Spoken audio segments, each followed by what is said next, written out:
আগামীকাল বিকেলে নবান্ন থেকে আমি এবং সংশ্লিষ্ট দপ্তরের মাননীয় মন্ত্রী সিএস এফএস এবং অন্য আধিকারিকদের উপস্থিতিতে অগ্নিমিত্রা পাল এবং আমি একটি ফর্ম পাবলিশ করব, যেই ফর্ম অন্নপূর্ণা যোজনায় ফিল আপ করতে হবে এবং আমরা কালকেই বিস্তারিত বলবো।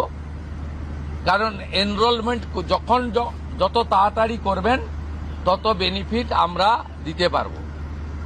আমাদের অন্নপূর্ণা যোজনার প্রক্রিয়াটা শুরু হয়ে যাবে কাল থেকে। যেমন যেমন ফর্ম ফিল আপ হবে তেমন তেমন ৩,০০০ টাকা ট্রান্সফারও শুরু হয়ে যাবে। আর যতক্ষণ না ৩,০০০ টাকা ট্রান্সফার হচ্ছে, স্বাস্থ্যসাথী যেমন কন্টিনিউ রাখা হয়েছে আয়ুষ্মান ভারত কনভার্ট না হওয়া পর্যন্ত, এখানে আপনার লক্ষ্মী ভাণ্ডারকেও কন্টিনিউ করা হবে। বিস্তারিত কালকে আপনারা জানতে পারবেন। ফর্মের কপিও আপনারা কালকে পাবেন। অফলাইন অনলাইন অবশ্যই থাকবে। শুধু পাবলিকের উপরে ছেড়ে দেওয়া হবে না, বিধায়করা নিজ উদ্যোগে ফর্ম ফিল আপ